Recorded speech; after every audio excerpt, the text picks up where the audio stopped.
ஆ, இந்த ஆராதனைக்கு வந்திருக்கிற உங்கள் யாவரையும் கர்த்தராகிய இயேசுவின் நாமத்தினாலே வாழ்த்துகிறேன். கர்த்தர் உங்களை ஆசீர்வதிப்பாராக. ஆமென். தேவ பிள்ளைகளே, நாம் தொடர்ந்து சிறைச்சாலை நிருபங்களை குறித்து தியானித்து கொண்டு வருகிறோம். பவுல் எழுதின 13 நிருபங்களில் 4 நிருபம் சிறைச்சாலை நிருபம். 1 கொலேசியர் நிருபம், 2வது எபேசியர் நிருபம், 3வது பிலிப்பியருக்கு எழுதின நிருபம், 4வது பீலமோனுக்காக எழுதப்பட்ட நிருபம். பீலமோனுக்காக எதுக்காக எழுதுகிறன்னா, ஒனேசிமுக்காக பரிந்துரை கடினமாக ஒரே அதிகாரம் கொண்ட ஒரு நிருபத்தை இந்த 4 நிருபமும் ரோமாபுரி சிறைச்சாலையிலிருந்து பவுல் நம்மனை எழுதினார். தேவ பிள்ளைகளே, இந்த சபை ரோம் அரசாங்கத்தாலும் சபையும் சரி பவுலும் சரி ரோம் அதிகாரிகளால் அதிகமாக துன்புறுத்தப்பட்டாலும் கூட பவுல் இந்த சபைக்கு நிருபத்தை எழுதும்போது சந்தோஷமாக இருங்க, மறுபடியும் சொல்லுகிறேன் சந்தோஷமாக இருங்கள் என்று 14 முறை இந்த நிருபத்துக்கு எழுதும்போது சந்தோஷமாக இரு என்று சொல்லுவார். இதுக்கு காரணம் என்னென்னா, ஒரு மனுஷனாலையும் ஊழியத்தையும் சரி கிறிஸ்துவ வாழ்க்கையும் சரி கர்த்தருடைய பிள்ளைகளை ஒடுக்கவே முடியாது. எப்போ ஒடுக்க முடியும்னா, அவங்க தேவ பலனை சார்ந்து கொள்ளும் போது அவங்க கொடுக்கப்பட்ட தரிசனத்தையும் சரி குடும்பத்தையும் சரி நடத்துவதற்கு தேவையான பலனை ஆண்டவர் தருகிறார். ஆகவே தான் பவுல் 4ஆம் அதிகாரம் 13ஆம் வசனத்தில் சொல்கிறாரு, என்னை பலப்படுத்துகிற கிறிஸ்துவினால எல்லாவற்றையும் செய்ய எனக்குன்னா உண்டு, பலன் உண்டு பவுல் சொல்லுகிறார். பலன் என்ற தலைப்பில் தான் நம்ம கர்த்தருடைய வார்த்தையை இந்த நிருபத்தினுடைய பின்னணியை பார்த்து விளக்கத்தை பார்த்து நம்ம தியானிக்க போகிறோம். வாக்குத்தத்தமான வசனம் எபிரேயருக்கு நிருபம் 11ஆம் அதிகாரம் 11லேருந்து 12 வரைக்கும் வாசித்து பார்ப்போம்னா, செத்துப்போன சாராளுடைய கர்ப்பத்தை கர்த்தர் பிள்ளை பேற்று உண்டாக்குவதற்கு நம்ம பலனடையும்படியாய் செய்து வானத்தின் நட்சத்திரங்களைப் போலவும் கடற்கரை மணலைப் போலவும் பிள்ளைகளை பெற்றெடுக்க கர்த்தர் கிருபை செய்தார். ஆமென். இதுக்கு காரணம் என்னன்னா, அவங்க காத்திருந்தார்கள் என்று சொல்லி 10ஆம் வசனத்தில் சொல்லப்பட்டு இருக்குது. ஆக எனக்கு அன்பான கர்த்தருடைய பிள்ளைகளை, உனக்கு எந்த வாசலும் அடைக்கப்படாது, ஒருவனும் உன்னை ஒடுக்கவே முடியாது. எல்லாவற்றையும் கர்த்தர் துவங்குகிறவராக இருக்கிறார். துவங்கினவர் உன்னை பாதியில் விட மாட்டார். கர்த்தருடைய சமூகத்தில் காத்திருப்பேனா அதை முடிக்க என் தேவன் உதவி செய்வார். ஆமென். சரி, இந்த நிருபத்தை குறித்து நம்ம ஒரு சில காரியங்களை பார்த்து இந்த பலன் என்ற தலைப்பில் கர்த்தருடைய வார்த்தையை பார்க்க போகிறோம். தேவ பிள்ளைகளை, இந்த சபையை எப்போது அப்போஸ்தலனாகிய பவுல் ஸ்தாபித்தார்னா, மிஷினரி பயணத்தில் போகும்போது யாரோடு கூட போகிறார்னா, பவுல் பர்னபாவோடு கூட போகிறார். கூட யோவான் மார்க்கோடு போகிறார். இவருக்கு ஏன் யோவான் மார்க் என்று வந்ததுன்னா, இவருக்கு தாய் தாயப்பம் வச்ச பெயர் அதாவது யோவான் தான் பெயர் வைக்கிறாங்க. மார்க் என்பது இவர் அதிகம் படித்தவராக இருந்ததுனால 5 மொழி யாருக்கு தெரியும்னா இந்த யோவானுக்கு தெரியும். ஆகவே ரோம் அரசாங்கத்தால் கொடுக்கப்பட்ட ஒரு பட்டம் தான் மார்க் என்று சொன்னால் சுத்தி என்று பொருளாக இருக்கிறது. ஆமென்.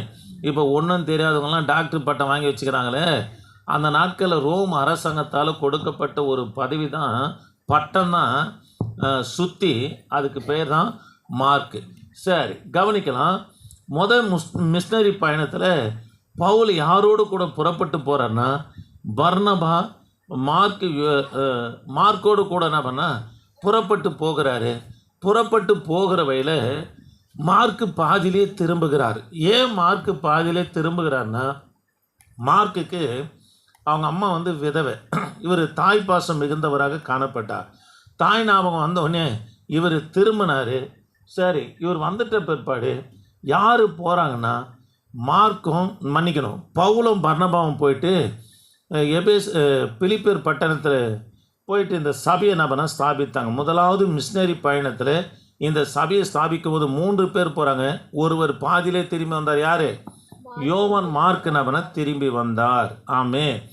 சரி, இரண்டாவது காரியம் தேவ பிள்ளைகளே, இரண்டாவது காரியம் மீண்டுமாக பவுலும் பர்னபாவை அழைத்து கொண்டு போவதற்காக பவுல் என்ன பண்ண விரும்புகிறார்.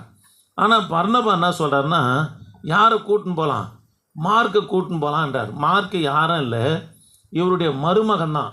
பர்னபாவுடைய அக்காவுடைய தம்பி பையன்தான் யாருன்னு சொன்னால் இந்த மார்க்கு. அதாவது மார்க்குக்கு பர்னபா யாருன்னா தாய் மாமன்.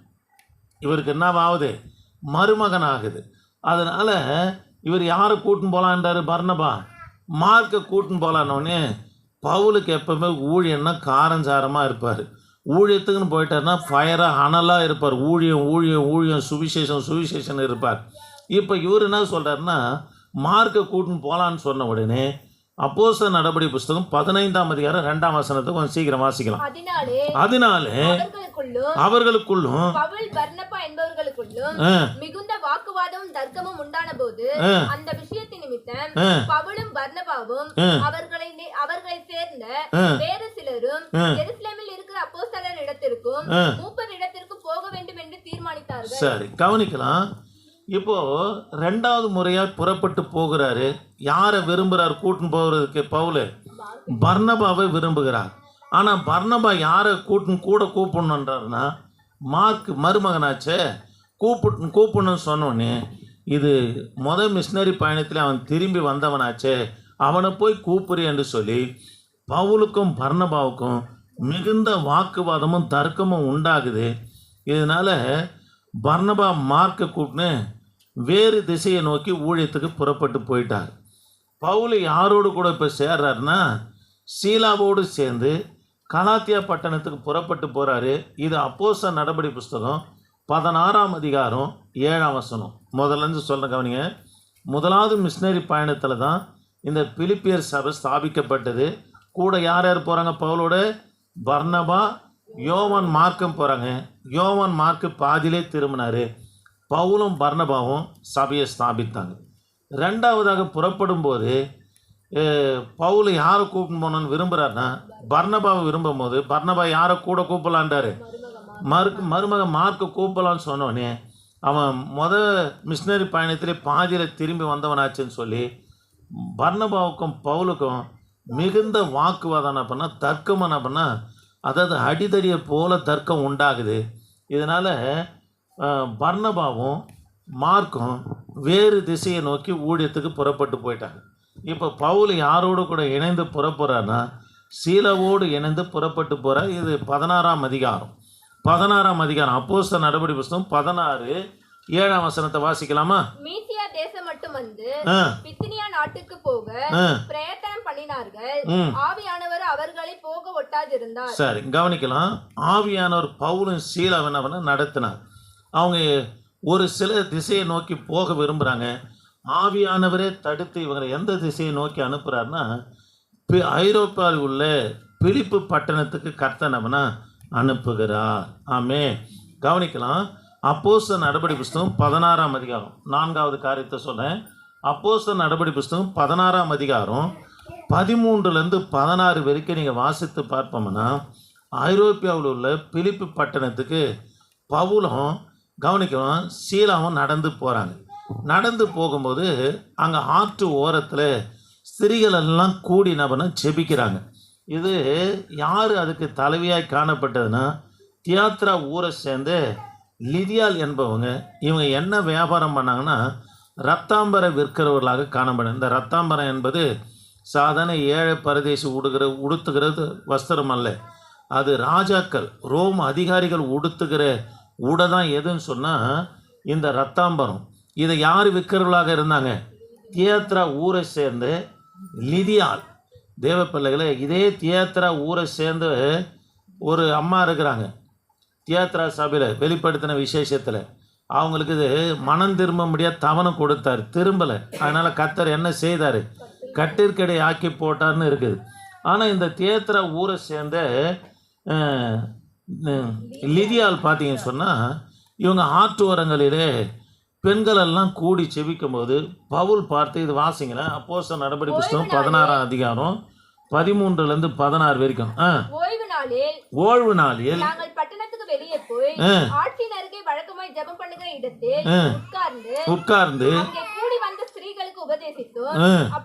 அப்பொழுது தியத்திரா ஊராலும் ரத்தாம்பரம் விற்கிறவளும் தேவனை வணங்குகிறவளும் தெய்வமாகிய லீதியாள் என்னும் பேருள்ள ஒரு ஸ்திரீ கேட்டுக்கொண்டிருந்தாள். சரி, கவனிக்கலாம். ஆவியானவர் தான் பவுலையும் பர்னபாவை நடத்துகிறாரு.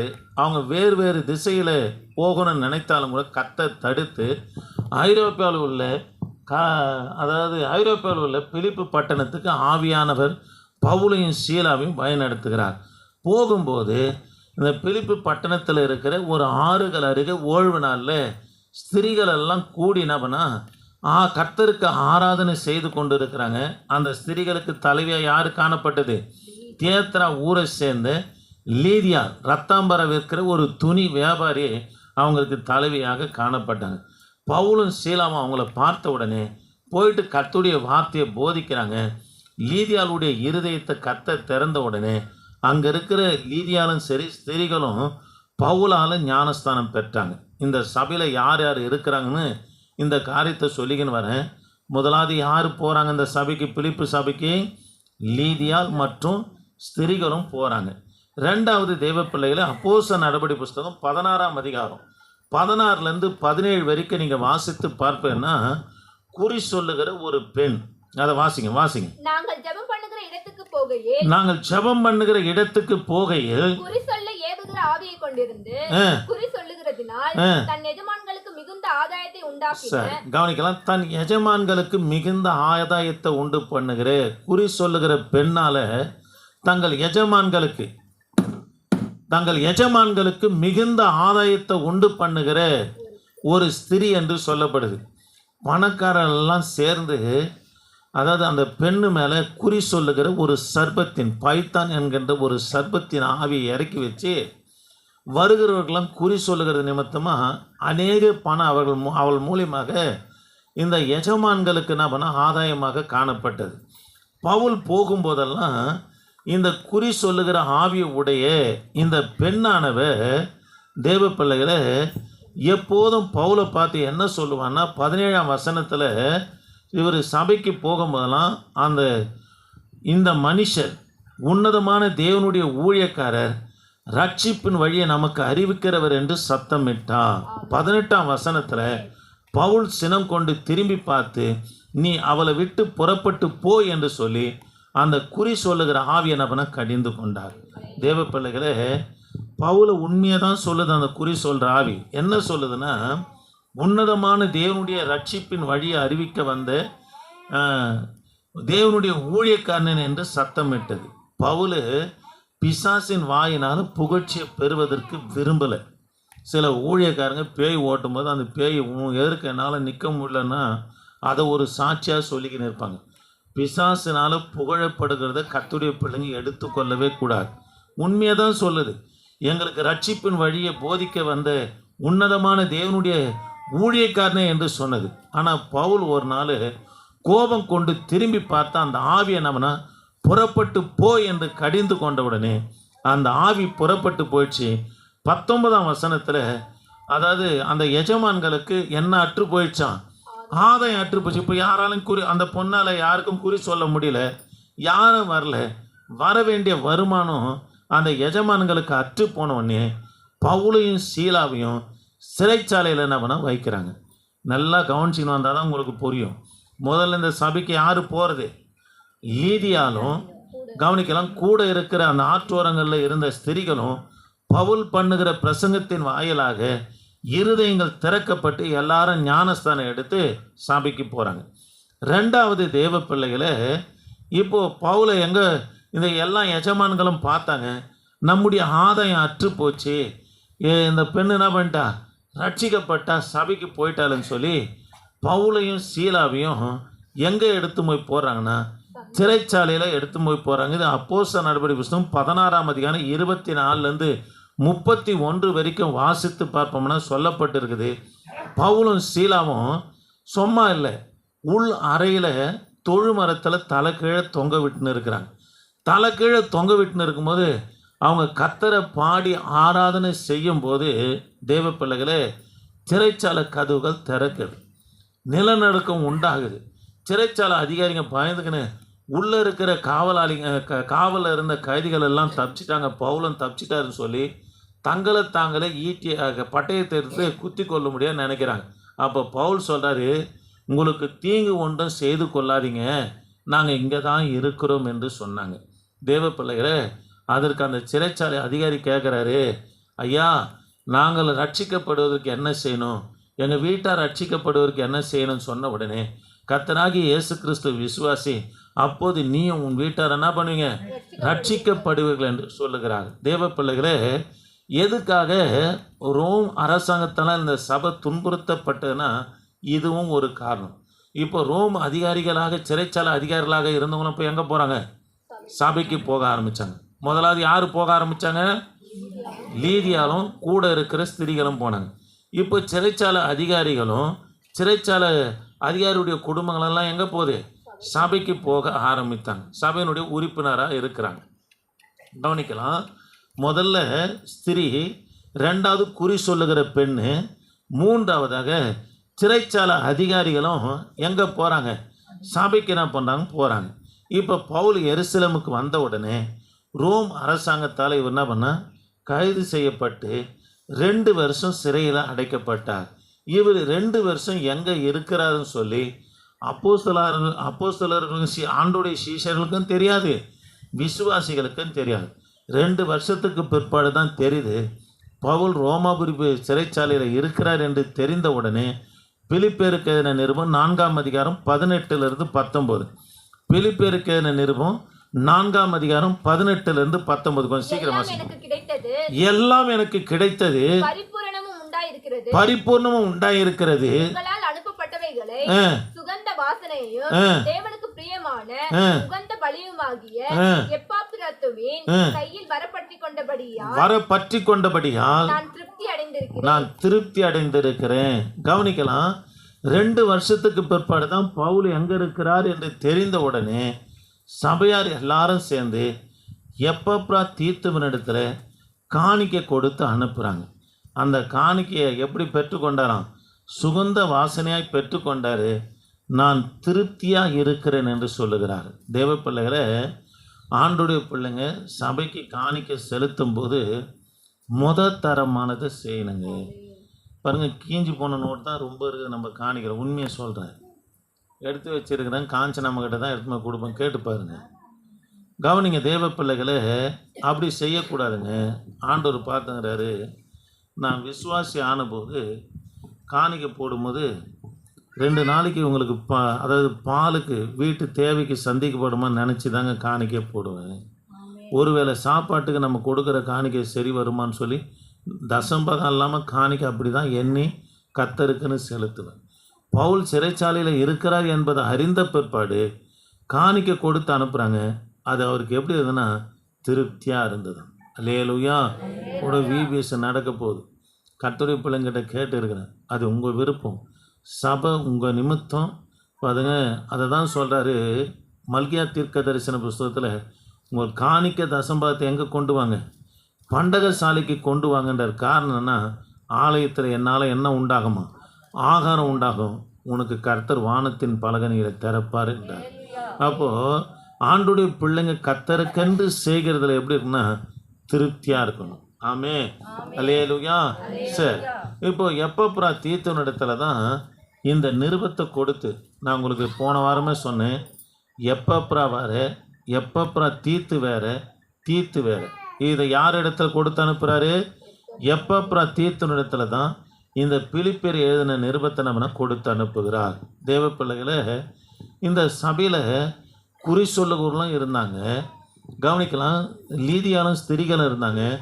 சிறைச்சாலை அதிகாரியுடைய குடும்பங்கள்லாம் இருந்ததுனால பவுலால் எல்லாரும் ரட்சிக்கப்பட்டு சபையில் இருக்கிறாங்கன்னு சொல்லி இந்த பிலிப்பியர் சபை, பிலிப்பு பட்டணத்தில் இருக்கிற இந்த சபை அதிகமாக ரோமர்களால் துன்புறுத்தப்பட்டது.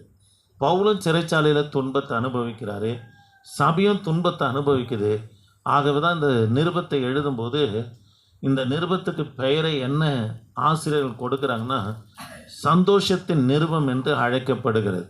இந்த நிருபத்தில் 14 முறை சந்தோஷம் சந்தோஷம் சந்தோஷம் என்று வரும். ஆமே. தேவ பிள்ளைகளே, கிறிஸ்துவ மையமாக வைத்து எழுதப்பட்ட நிருபம் தான் இந்த பிலிப்பியர் நிருபம். பிலிப்பியர் 1:1, மன்னிக்கணும் 2:1, 3:1, 4:1 நீங்கள் வாசித்து பார்ப்போம்னா கிறிஸ்துவுக்குள் என்று நம்ம வருகிறத நம்ம பார்க்க முடியும். ஆமே. சரி, இன்னொரு குறிப்பும் சொல்லி நான் அந்த பிலிப்பியர் சபையை முடிக்கிறேன்.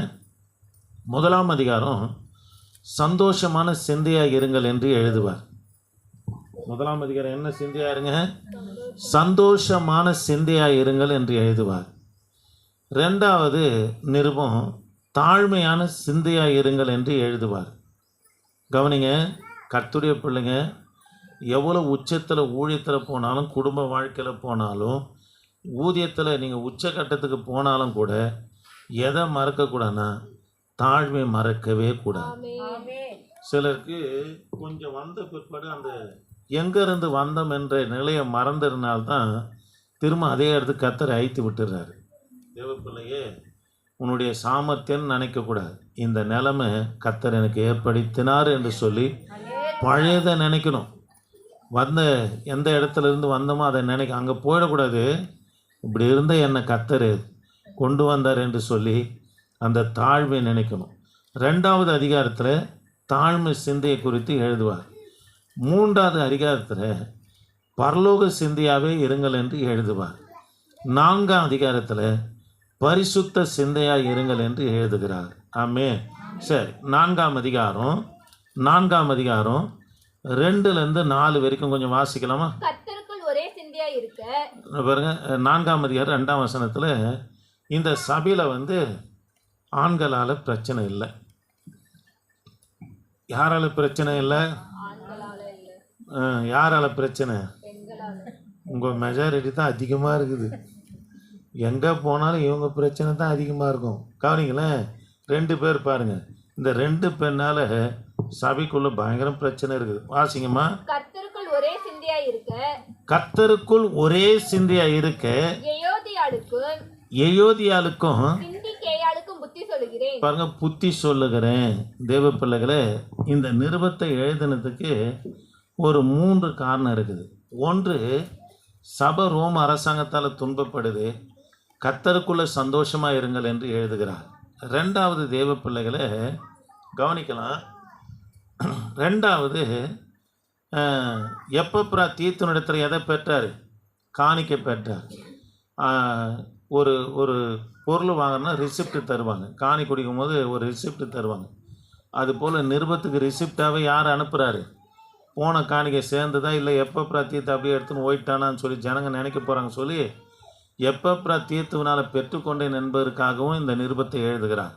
3வது தேவப்பிள்ளையே, சபையில் இன்னொரு பிரச்சனை என்னென்னா 2 பெண்கள் 10 ஆண்கள் ஒன்று சேர்ந்தால் கூட ஒன்றும் நடக்கலை. ஆனால் 2 பெண்கள் ஒன்று சேர்ந்த அந்த ஊரே தையந்தக போட்டுங்க, அந்த தெருவை தலைவிரித்து ஆடும். கவனிக்கலாம், சபையில் பாருங்களேன். வாசிங்கம்மா, திரும்ப வாசிங்க. கர்த்தருக்குள் ஒரே சிந்தையாய் இருக்க. கர்த்தருக்குள் ஒரே சிந்தையாக இருக்க. எயோதியாளுக்கும் சிந்திக்கேயாளுக்கும் புத்தி சொல்லுகிறேன். புத்தி சொல்லுகிறேன். அன்றியும் நீங்கள் பாருங்க, எயோதியாளுக்கும் சிந்திக்காளுக்கும் புத்தி சொல்லுகிறேன். நீங்கள் என்ன பண்ணுங்க, ஒரே சிந்தியாக இருங்கன்னு சொல்கிறார். என்ன பிரச்சனைன்னு தெரில, என்ன பிரச்சனைன்னு பவுல் சொல்ல வரல. சொல்லியிருந்தாருன்னா இந்த நிருபத்தை அந்த நாளில் இருக்கிற பெண்களே தூக்கி போட்டு இருப்பாங்கன்னு நினைக்கிறேன். அதனால் என்ன பிரச்சனைன்னு அவர் சொல்லலை. ஆனாலும் ஒரே சிந்தையாக இருக்க, வாக்குவாதம் இருந்திருக்குது இவங்க 2 பேருக்குள்ளே. ஆனால் இவங்க 2 பேரும் எப்பேற்பட்டவங்க என்பதை சொல்கிறார் பாருங்க. 3ஆம் வசனத்தில் இவங்க ரட்சிக்கப்பட்டவங்க, சுவிசேஷ ஊழியத்தில் பவுலோடு இருந்தவங்க. இவங்க பேர் எங்கே இருந்ததான்? ஜீவ புஸ்தகத்தில் இருந்தது என்று சொல்லப்படுது. இந்த 2 பேருக்கு என்ன பிரச்சனைன்னு தெரில. பவுல் சொல்கிறாரு, ஒரு மனம் இல்லை, நீங்கள் ஒரு மனமாக இருங்க, ஒரே கர்த்தருக்குள் என்ன பண்ணுங்க, ஒரே சிந்தையாக இருங்க. ரட்சிக்கப்படாத பெண்களால் பிரச்சனை இல்லை. எப்பேற்பட்ட பெண்கள்? கொஞ்சம் வாசிக்கணும். 3ஆம் வசனத்தை வாசிக்கணும். அன்றியும் என் உத்தம கூட்டாளியே அவர்களுக்கு உதவியாய் இருக்கும்படி உன்னையும் வேண்டிக் கொள்ளுகிறேன். அவர்கள் கிளமந்தோடும் மற்ற என் உடன் வேலையாட்களோடும் கூட சுவிசேஷ விஷயத்தில் என்னோடு கூட மிகவும் பிரயாசப்பட்டார்கள். சுவிசேஷ ஊழியத்துல பவுலோடு கூட பிரயாசப்பட்டவங்க. இந்த எதியாலும் சிந்திக்கையாலும் சுவிசேஷ ஊழியத்துல பவுலோடு கூட இருந்தவங்க. அவர்களுடைய நாமங்கள் ஜீவ புஸ்தகத்தில் இருக்கிறது. பாருங்க, இவங்க ரட்சிக்கப்பட்டவங்க, சுவிசேஷ ஊழியத்தில் இருந்தவங்க. இவங்க பேர் எங்கே இருக்குது? பவுல் என்ன 3ஆம் வானம் போனார், அப்போ போய் பார்த்துட்டு வந்துட்டாரா என்னன்னு தெரில. இவங்க பேர் ஜீவ புஸ்தகத்தில் இருக்குதுன்னு சொல்கிறாரு. இருக்கும், எனக்கு என்னமோ அப்படி தான் தோணுது, பார்த்துருப்பாருன்னு நினைக்கிறேன். இவங்க பேர் எங்கே இருக்குதான்?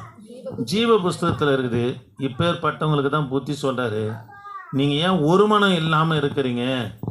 ஒருவர் கர்த்தருக்குள் என்ன பண்ணுங்க, ஒரே சிந்தையாக இருங்கள் என்று சொல்லிட்டு, தேவ பிள்ளைகளே, ரோம் அரசாங்கத்தால் சபை துன்பப்படுது.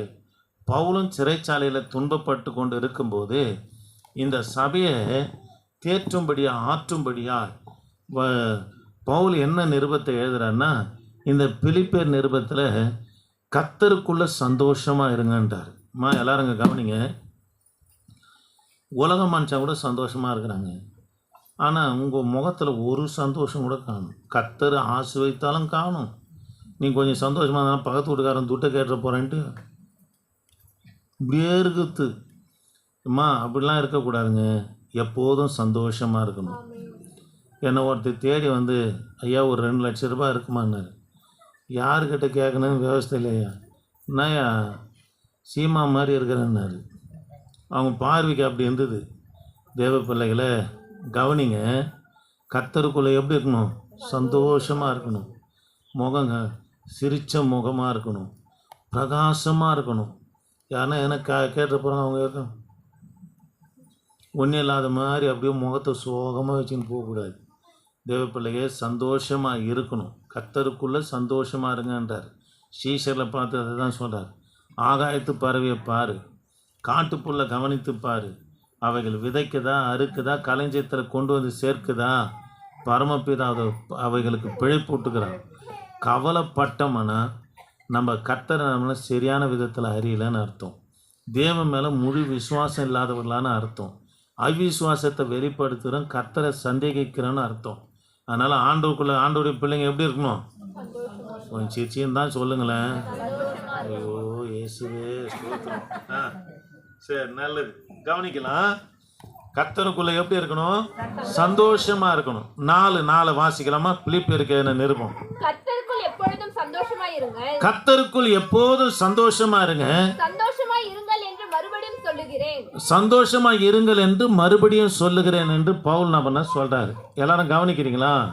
தேவ பிள்ளைகளை, நான் உங்களுக்கு ஏற்கனவே சொல்லியிருக்கிறேன், சிறைச்சாலையில் இருக்கிறவங்க கடிதம் எழுதலாம், ஆனால் அவங்க எழுதக்கூடாது.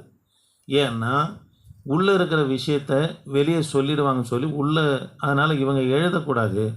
ஆனால் எழுதலாம். எப்படி எழுதலாம்னா, வெளியே அதிகாரி இருக்கு, அந்த ஜெயில அறைக்குள்ளே கம்பிக்குள்ளே யார் இருக்கணும்? கைதிகள் இருக்கணும். இவங்க சொல்ல அவங்க எழுதணும், இவங்க சொல்ல அவங்க எழுதணும். கவனிக்கலாம்.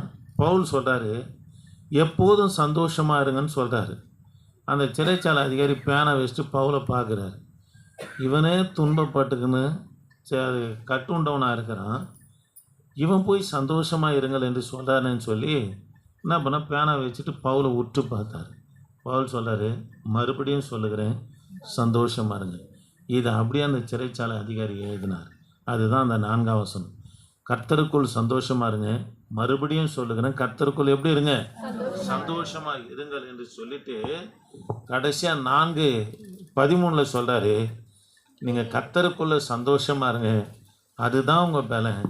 உங்களால் ஒன்றும் செய்ய முடியாது, என்னை பலப்படுத்துகிற கிறிஸ்துவினால் எல்லாவற்றையும் செய்ய எனக்கு என்ன இருக்குது? பலன் உண்டு என்று சொல்லுகிறார். ஆமென். தேவ பிள்ளைகளை, கவனிங்க, கர்த்தருடைய வார்த்தையை கவனிங்க. ஊழியமாக இருக்கட்டும், குடும்பமாக இருக்கட்டும், எதிர்காலமாக இருக்கட்டும், பிள்ளைகளை வளர்க்கிறதா இருக்கட்டும், எல்லாவற்றிலும் எதை சார்ந்துக்கணுன்னா, ஒரு சிலர் மருத்துவத்தை சார்ந்துன்னு இருப்பாங்க, ஒரு சிலர் கையின் கிரிகளை சார்ந்துன்னு இருப்பாங்க. அப்படி இல்லைங்க, தேவ பலத்தை சார்ந்துக்கணும். அல்லேலூயா. எதை சார்ந்து கொள்ளணும்? கர்த்தரை மட்டும்தான் சார்ந்து கொள்ளணும், ஆண்டுடைய பலத்தை மட்டும்தான் சார்ந்துக்கணும். இதை தான் தாவீதும் சொல்கிறார். அதாவது சங்கீதம் 18:1 நான் கர்த்தரிடத்தில் என்ன பண்ணுவேன்? அன்பு கூறு, முழு இருதயத்தோடு அன்பு கூறுவேன்னார். கர்த்தரிடத்தில் அவர் அன்பு கூறு, என் பலனாகிய கர்த்தாவே உண்மையில நான் என்ன பண்ணுவேன்? அன்பு கூறுவேன்டா. கர்த்தரை தான் தான் பலனா தாவீது கொண்டு இருந்ததுனால்தான் 40 யுத்தத்திலையும் ஜெயம் பெற்றார். கோலியாத்தை ஒருத்தனாலே அடிக்க முடியல. சாதாரண ஆடு மேய்த்த 17 வயசு சிறுவன் இளைஞன் அதை அடிக்கிறதுக்கு காரணம் என்னன்னா, அவருடைய பலம் யாராய் காணப்பட்டது? கர்த்தராய் காணப்பட்டது. ஆமென். அதனால் கர்த்தருடைய பலனை மட்டும்தான் சார்ந்து ஊழியம் செய்யணும், குடும்பம் நடத்தணும். எல்லாவற்றிற்கும் நீங்கள் தேவ பலனை சார்ந்து கொள்ளுங்க. எல்லாவற்றையும் செய்ய கர்த்தர் உங்களுக்கு பலன் தருவார். ஆமென். அல்லேலூயா, அல்லேலூயா. சரி, பலன் என்ற தலைப்பில் நம்ம தியானிப்பதற்கு முன்பதாக சில அறிவிப்புகளை சொல்கிறேன். என்ற தலைப்பில் தான் நம்ம கர்த்தருடைய வார்த்தையை பார்க்க போகிறோம். என்னை பலப்படுத்துகிற கிறிஸ்துவினாலே எல்லாவற்றையும் செய்ய எனக்கு நான் உண்டு, பலன் உண்டு என்று பவுல் சொல்லுகிறார். வாசிக்கலாம். எபிரேயருக்கு நிருபம் 11ஆம் அதிகாரம். கொஞ்சம் சத்தமாக வாசிக்கலாம். எபிரேயருக்கு நிருபம் 11ஆம் அதிகாரம் 11லிருந்து 12 வரைக்கும் வாசிக்கலாமா? விசுவாசத்தினாலே சாராளும் வாக்குத்தத்தம் பண்ணினவர் உண்மையுள்ளவர் என்று எண்ணி. பாருங்க, ஆபிரகாம் ஐயா மட்டும் இல்லை, சாராலும் வாக்குத்தத்தம் பண்ணினதுல உண்மை உள்ளவர் என்று எண்ணி கர்ப்பம் தரிக்க பலன் அடைந்து. கர்ப்பம் தரிக்க பலன் அடைந்து.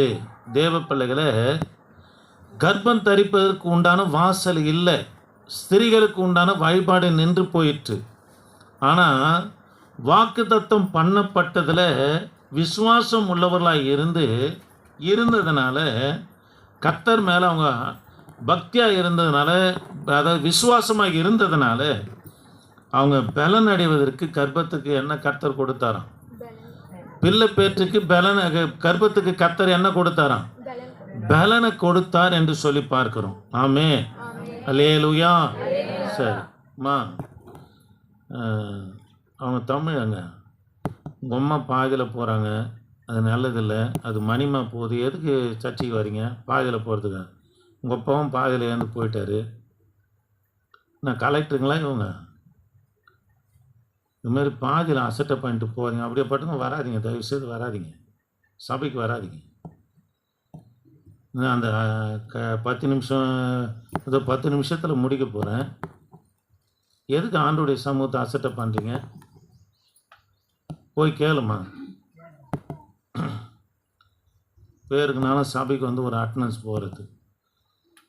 கவனிங்க, கர்த்தருடைய வார்த்தையை கவனிக்கலாம். 11ஆம் அதிகாரம் 11லேருந்து 12 வரைக்கும் நீங்கள் வாசித்து பார்ப்போம்னா, வாக்குத்தத்தம் பண்ணினதை நிறைவேற்ற உண்மை உள்ளவர் என்று ஆபிரகாம் மாத்திரமல்ல, சாராளமும் விசுவாசித்தாங்க. அவங்க கர்ப்பம் பலனடையும்படியாக கர்த்தர் செய்தார். தேவ பிள்ளைகளை கவனிக்கலாம். செய்து ஆனபடியால் சரீரம் செத்தவன் என்று எண்ணத்தகும் ஒருவனாலே வானத்தில் உள்ள பெருக்கமான நட்சத்திரங்களைப் போலவும் கடற்கரையில் உள்ள எண்ணிறந்த மணலை போலவும் மிகுந்த ஜனங்கள் பிறந்தார்கள். பாருங்க, எவ்வளவு ஜனங்கள் பிறந்தாங்களாம்? மிகுந்த ஜனம். கடற்கரை மணலை போலவும் வானத்தின் நட்சத்திரங்களை போலவும். கர்த்தர் என்ன பண்ண, அதாவது கிழவனுக்கும் கர்ப்பம் சத்து போனவங்களுக்கும் பலனடைய செய்து மிகுந்த பிள்ளைகளை பெற்றெடுக்கும்படியாக கர்த்தர் செய்தார். இதற்கு காரணம் 10ஆம் வசனத்தில் சொல்லப்பட்டிருது, கர்த்தருக்கு காத்திருந்தான். தேவ பிள்ளையே கவனிங்க, உன் வாசலை ஒருவனும் அடைக்கவே முடியாது. ஆமாங்க, ஒருவரும் உன் வாசலை அடைக்கவே முடியாது. பிற்பாடு உன்னை எல்லாம் ஒதுக்கி தள்ளினாலும் நீங்கள் கர்த்தரை நீங்கள் சார்ந்து கொள்வீர்களா, ஆண்டுடைய சமூகத்தில் இருப்பீர்களா, உங்களை கொண்டு தாங்க கர்த்தர் காரியத்தை செய்வார். ஆமாங்க, உங்களை கொண்டு தான் எதை செய்யணுமோ கர்த்தர் அதை செய்ய வைப்பார். அதுக்கு ஆண்டுடைய பிள்ளைங்க என்ன செய்யணும்னா, தேவ பிள்ளைகளை ஆண்டுடைய பலனை, அதாவது பலனடைய கர்த்தர் செய்யணும்னா ஆண்டுடைய சமூகத்தில் காத்து இருக்கணுங்க. இதை தான் ஏசாயா தீர்க்க தரிசன புஸ்தகம் 40:30 31 வரைக்கும் சொல்லப்பட்டது. எப்படி சொல்லப்படுனா, கர்த்தருக்கு காத்திருக்கிறவங்க புது பலன் அடைந்து கழுகுகளைப் போல உயர உயர எழும்புவார்கள் என்று சொல்லப்பட்டு இருக்கிறது. தேவ பிள்ளைகளே, நீ பலன் அடையணும், உனக்கு வாசல் திறக்கப்படணும், தள்ளப்பட்டவர்களுக்கு முன்பதாக உன் தலை தேவனால் அபிஷேகம் பண்ணப்படணும், நீ உனக்கு திறந்த வாசல் வேணும்னு சொன்னால் நம்ம கர்த்தருடைய சமூகத்தில் காத்திருந்தா ஆண்டவர் செய்வாருங்க. ஆமென். அல்லேலூயா. இன்றைக்கு வாக்குத்தத்தம் என்ன, நீ பலனடைபடியாக செய்வார். உனக்கு வாசலை கத்த திறக்க செய்வார். நீ எல்லாவற்றையும் செய்ய உனக்கு கத்தர் அனுகூலமான காரியத்தை ஆண்டவர் செய்வார். அதற்கு தேவனுடைய பிள்ளைங்க என்ன பண்ண, ஆண்டவருடைய சமூகத்தில் காத்து இருக்கணுங்க. ஆமென். அல்லேலூயா. சரி, இரண்டாவது காரியம், ஆபகுக் தீர்க்க தரிசன புஸ்தகம் 1ஆம் அதிகாரம் 4ஆம் வசனத்தை கொஞ்சம் வாசிக்கலாம். 1ஆம் அதிகாரம் 4ஆம் வசனத்தை கொஞ்சம் வாசிக்கலாம். ஆபகுக் தீர்க்க தரிசன புஸ்தகம் 1ஆம் அதிகாரம் 4ஆம் வசனத்தை வாசிக்கலாம். ஆகையால் நியாயப்பிரமாணம் பலனற்றதாகி, நியாயப்பிரமாணம் பலனற்றதாகி, நியாயம் ஒருபோதும் செல்லாமற் போகிறது. கவனிக்கலாம் தேவ பிள்ளைகளே, நியாயப்பிரமாணம் ஒருபோதும் பலனற்று போகவே போகாது. இங்கே ஆபகுக் தீர்க்கதரிசி சொல்றாரு, நியாயப்பிரமாணம் செல்லுபடி ஆகலை, நியாயப்பிரமாணம் பலனை இழந்துச்சுன்னு சொல்றாரு. தேவ பிள்ளைகளே, இதை யாரை குறித்து சொல்கிறேன்னா, யூத ஜனங்களை குறித்து சொல்கிறார். தீர்க்கதரிசிகளினால நியாயப்பிரமாணம் போதிக்கப்பட்டது, மோசவினால் போதிக்கப்பட்டது, யோசுவானால நியாயப்பிரமாணம் போதிக்கப்பட்டது. போதித்தாலும் கேட்டாலும் கூட அதன் பிரகாரம் நடந்து கொள்ளலை. ஆகவே அவங்க கட்ட சத்தியம், அவங்க கேட்ட சத்தியம் அவங்களுக்குள்ள பலன் கொள்ளாதபடி அது என்ன ஆயிடுச்சு, பலன் இழந்து போச்சு. தேவ பிள்ளையே, நீ கேட்குற வார்த்தை அது தேவனுடைய வார்த்தை, மனுஷனால் பெற்ற வார்த்தை கிடையாது. கர்த்தர் உனக்கு கொடுத்த வார்த்தை. நீ கேட்டு கற்றுக்குன்னு எந்த வார்த்தையினால் எச்சரிக்கப்பாரு, எந்த வார்த்தையை விட சொல்கிறாரு, எந்த வார்த்தையின்படி நடக்க சொல்கிறாரோ அதன் பிரகாரம் நடக்கும்போது உனக்கு கர்த்தர் கொடுத்த வார்த்தை பலனாக இருக்குதுன்னு அர்த்தம். நீங்கள் கர்த்தருடைய வார்த்தையின்படி நடக்கலை, கேட்டும் அதை செவிட்டு விரியனை போல இருந்தும் கர்த்தர் எச்சரித்தும் துணிகரமாக பாவங்களில் ஈடுபடும் போது என்ன செய்துன்னா நியாயப்பிரமாணம் பலனற்று போகுது. ஆமென்.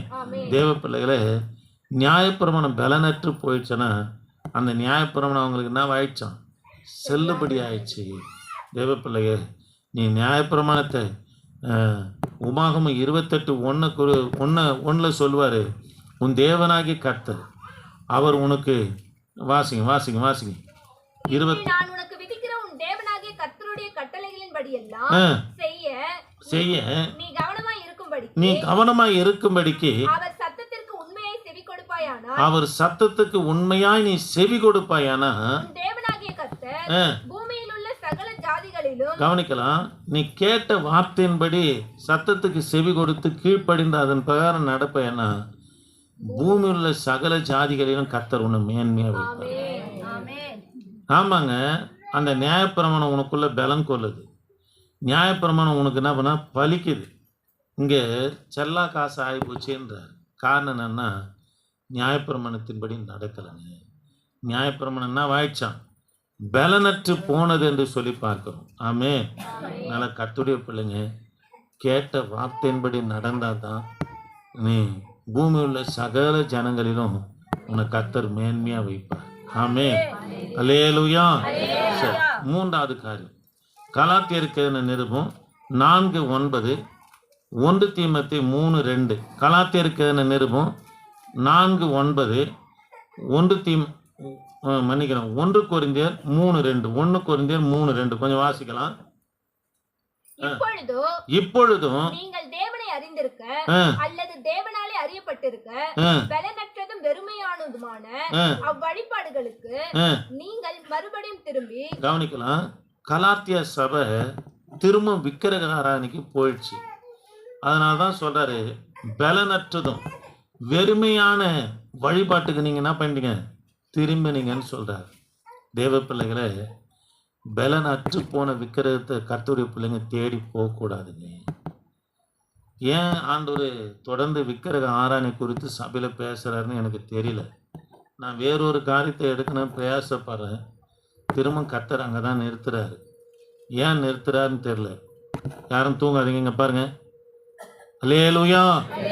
கவனிங்க, விக்கிரக கோயிலுக்குள்ளே போகிறது, விக்கிரக ஆராதனை, விக்கிரக வழிபாடு, விக்கிரகத்தினால சொல்லப்படுகிற சடங்கு சம்பிரதாயம் சாஸ்திரத்தை நம்பவே கூடாது. ஏன்னா வசனம் சொல்லுது, கர்த்தருடைய பிள்ளைங்க பலனாகிய கர்த்தரை விட்டுட்டு எங்கே போகிறாங்கன்னா பலனற்றதும் வெறுமையான வழிபாடுகளுக்கு என்ன பண்ணா திரும்பி போறான். திரும்பி போனான்னா நடக்குன்னு சொல்றாரு பாருங்க. மறுபடியும் அவைகளுக்கு அடிமைப்படும்படி விரும்புகிறது எப்படி? எப்படி? நாட்களையும் மாதங்களையும் காலங்களையும் வருஷங்களையும் பார்க்கிறீர்களே, நான் உங்களுக்காக பிரயாசப்பட்டது வீணாய் போயிற்று என்று உங்களை குறித்து பயந்திருக்கிறேன். சரி, கவனிக்கலாம். பவுல் சொல்றாரு, உங்களுக்காக நான் பிரயாசப்பட்டனே, காவல்ல இருந்தனே, உங்களுக்காக அடியும் உதயம் வாங்கினேன், உங்களுக்காக கண் விழித்து இருந்தனே, உங்களுக்காக நான் நிர்வாணமா இருந்தனே, இதெல்லாம் வீணா போகுதுன்னு சொல்லி சபை ஊழியக்காரனுடைய குமுறுதலை நம்ம இந்த இடத்துல பார்க்கணும். அல்லேலூயா. தேவ பிள்ளைகளை, நீங்கள் எப்படி நினைக்கிறீங்களோ எனக்கு தெரியாது. அங்கே போனீங்க, அங்கே வந்தீங்கன்னு சொன்னாவே என் ஆவியை நொறுங்கிடுங்க. உங்களுக்காக கொஞ்சம் நஞ்சம் பிரயாசப்படலைங்க, கத்தர் பார்த்துன்னு இருக்கிறாங்க. எத்தனையோ முறை கழுத்தில் கத்தி வச்சாங்க, நேராக வந்து சொல்லிட்டு போனேன், நாளைக்கு இருக்கிறியா பாருன்னு, வர வயலையும் முடிச்சிடுவேன்னு வாங்க. அதெல்லாம் நான் எண்ணவே மாட்டேன். இன்றைக்கும் வரலாம், நாளைக்கும் வரலாம், நாளைக்கு மறுநாளாக இருக்கலாம், அல்லது எனக்கு சொன்ன எனக்கு முன்பதாக கூட இல்லாமல் போகலாம். ஜீவன் எப்போனாலும் போகும். அது கத்தருக்குள்ளே போனால் ரொம்ப சந்தோஷம். அதனால் உங்களுக்காக பட்ட பிரயாசம் கொஞ்சம் நெஞ்சம் கிடையாது. அதெல்லாம் கேட்டு உங்களுக்காக ஜெபம் பண்ணுறது, உங்களுக்காக திறப்பில் நின்று கர்த்தருடைய வார்த்தை கொண்டு வந்து போதிக்கிற ஊழியக்காரனுடைய இருதயம் குளிரும். எப்போ தெரியுமா குளிரும்? 3 யோவானில் சொல்கிறார் பாருங்க, என் பிள்ளைகள் சத்தியத்தில் நடக்கிறார்கள் என்கின்ற சந்தோஷத்தை காட்டிலும் அதிக சந்தோஷம் எனக்கு இல்லை. நீங்கள் சத்தியத்தில் நடக்கிறீங்க, உண்மையாக இருக்கிறீங்க, கர்த்தருக்காக வைராக்கியமாக இருக்கிறீங்க, இதை கேட்டால் எனக்கு ஊழியம் திருப்தியாக இருக்குங்க, சந்தோஷமாக இருக்கு. இவங்க என்ன பண்ணாங்கன்னா பலனற்றதும் வெறுமையான வழிபாடுகளுக்கு திரும்பினால பவுல் சொல்கிறாரு, உங்களுக்காக நான் பட்ட பிரயாசம் தான் ஆயிடுச்சு, வீணாய் போனது என்று சொல்கிறார். அல்லேலூயா. அதனால் பலனற்றதுனால உங்களுக்கு ஒன்றும் நடக்க போகிறது கிடையாது.